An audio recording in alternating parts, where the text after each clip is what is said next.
Hello there. What's going on, everybody? I'm coming to you today with an unboxing for Discover Lands Unknown. Now, this is the first actual full-blown release of a new unique game. Unique games are a new concept that Fantasy Flight kind of unveiled at Gen Con with Keyforge, although Keyforge is not officially released yet. So I was actually kind of surprised that this has come out before Keyforge. But basically what a unique game is basically a unique experience inside every game box. And in the case of Discover Lands Unknown, it's going to mean that we get some unique contents inside this box. So I will give a warning to anybody who doesn't want to be maybe spoiled on anything. My box is going to be slightly different than your box. There are going to be certain components that are going to come in every box, but every box is also going to have components that make it unique.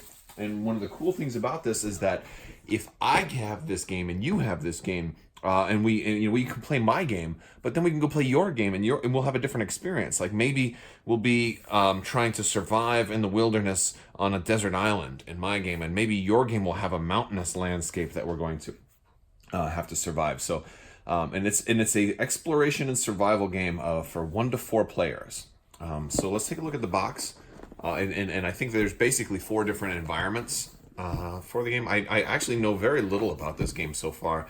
I decided I kind of want to be more surprised, but it seems to me like it's the board game version of basically playing Minecraft in survival mode, and you're going to be kind of working together. My understanding is that there also is going to be a competitive scenario in here as well in each box. So I normally don't play games with meeples very much, but this is such a new concept, I figured it was worth a shot. And so I'm kind of excited about it. I'm a big component fan, but at the same time, Fantasy Flight Games makes such good stuff that I figured I had to go ahead and give it a shot. So like in any FFG game, you have your little brochure of things to get. We have a rule book, and our rule book is going to give us, it's actually not that thick of a rule book, so it's probably not the most complex game out there, which is actually a good thing. Games that have simpler rules are generally tend to be a little more difficult. Oh, and it looks to me like I have the desert terrain. So I have the desert terrain reference sheet, scenarios 1, 2, and 5. Oh, and I've got also snowy mountain terrain. So it looks like I will not get the green or purple types of terrains in this particular game. So that's going to be, I suppose, unique to my particular game. We've got some punch board here. And what's cool is if you'll notice, a lot of times you have all of your punch board together, but this is individually wrapped. This looks like my player boards. So I'm going to set this off to the side. And now I've got some punch board for snowy terrain. And not all snowy terrains are apparently going to be the same, because I've got one, it's different terrain and some extra tokens here. On that side, but then I've got another snow terrain punch board. I've got a lot of punch board in here, and it's all going to be different. And so basically from reading some articles on how they make this, they have a machine that'll make a whole bunch of just these SKUs, and then that SKUs, and they have maybe 20 or 30 different machines making different SKUs of cardboard, and then they get randomly sorted so that no 2 games are going to be the same. So while somebody else might have snow punch board, they might not have the same 3 sheets that I have, which is pretty cool. The same thing goes with the desert stuff. Got a couple of different sets of desert terrain. Look at that one. That one's got a monolith on it. Yours might not have that. You might not have desert at all.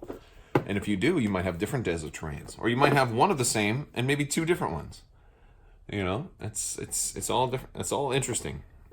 And we also have some cards. Now the cards are going to be different as well. Let me pull everything out, because all of these are different packets. I've got meeples. I'm pretty sure the meeples will probably stay the same. And dice, I don't think we're going to get unique dice.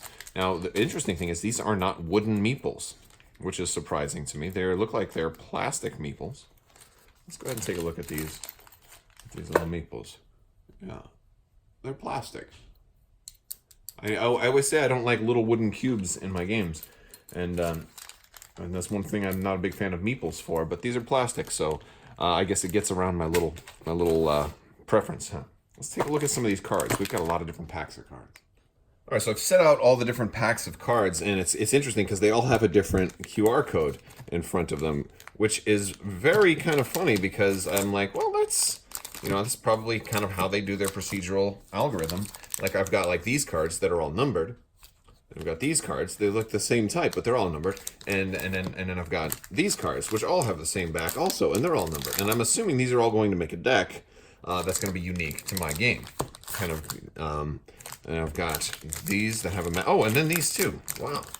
So let's open them up and take a look. I don't know if they're supposed to be shuffled together or not, or if I should keep them in their own piles. But there's numbers. Oh, look at that. And we've got different stacks, so it's not all the same.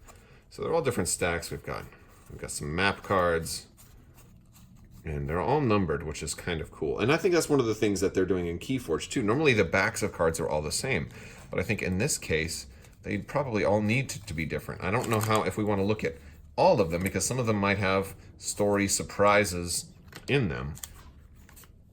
But yeah, it looks like we've got like number 61, but no 62, right? 61 through 74 in here, but we're missing certain numbers. And I'm guessing every 74 will be the same, but since not every game gets a 74, that's kind of one of those things that'll make it different. Let's take a look at one. So if you don't want to see it, tune out now. And code words. Oh, you swap code phrases with the agent of Skull, passing yourself off as a fellow agent. After giving you some assistance, the Skull agent departs, and you gain resource of any type, then defeat the monster token. So that's just kind of an idea of how these will work. That's all right. I'm not going to read too many more of them. I think that kind of tells me that these are like plot-based cards, and of course, you could look through the rule book to get more.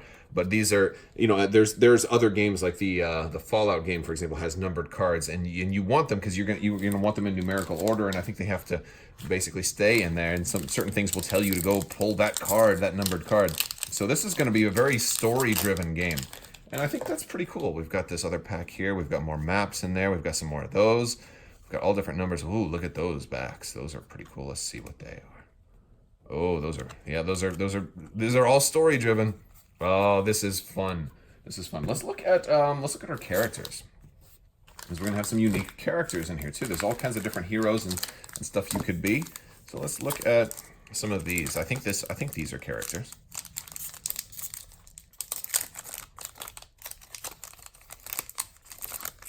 All right. So let's see. Let's zoom in a little bit. We've got Masakai Satomura, a sushi chef. That's awesome.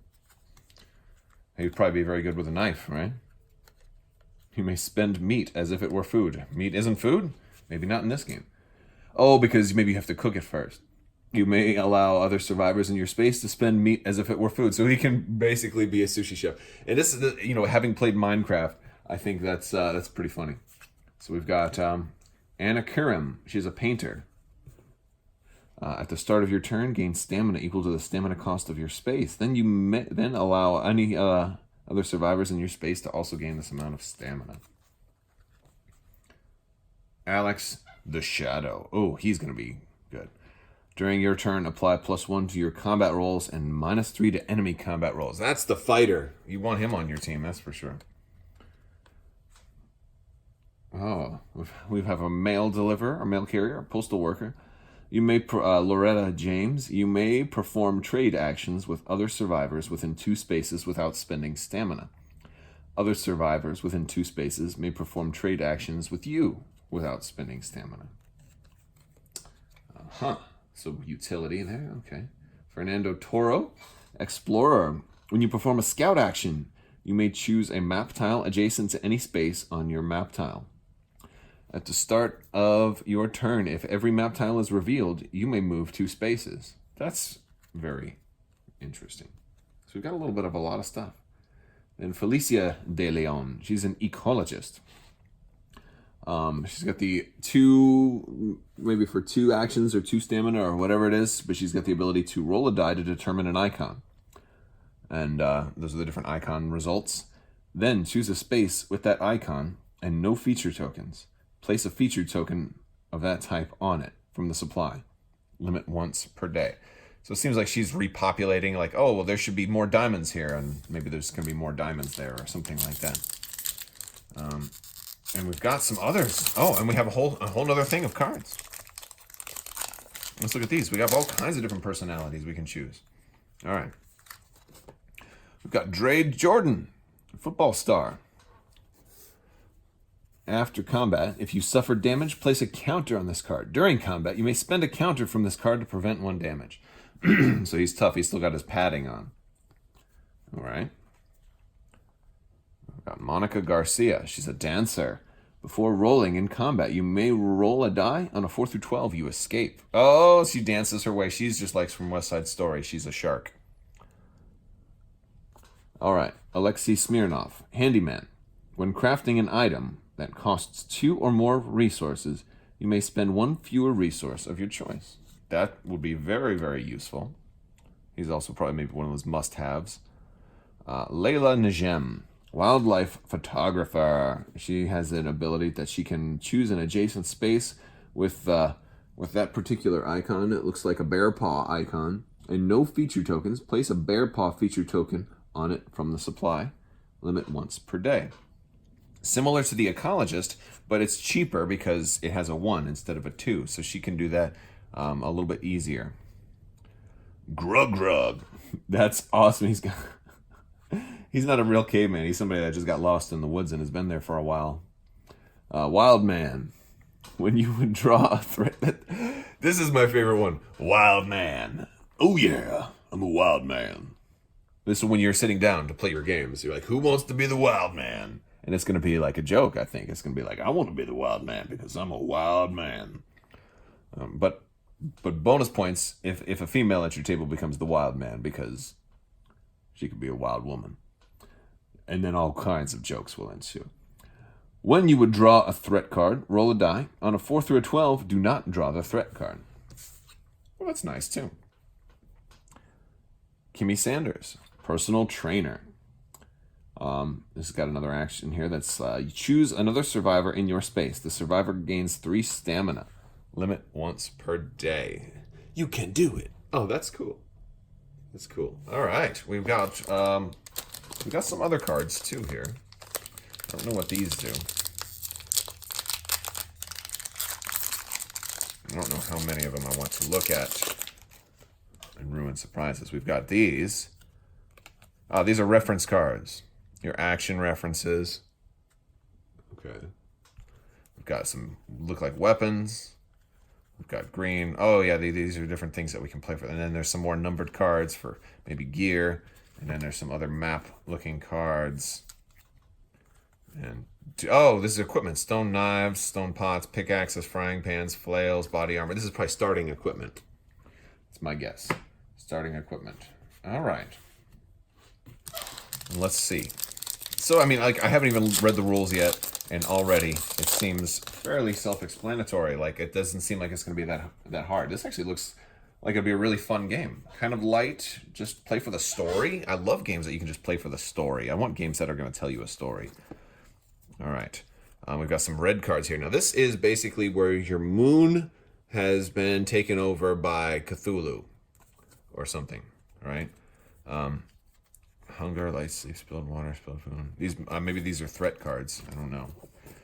Those I don't know. And then we've got some more bad cards. Thirst, hunger. Okay.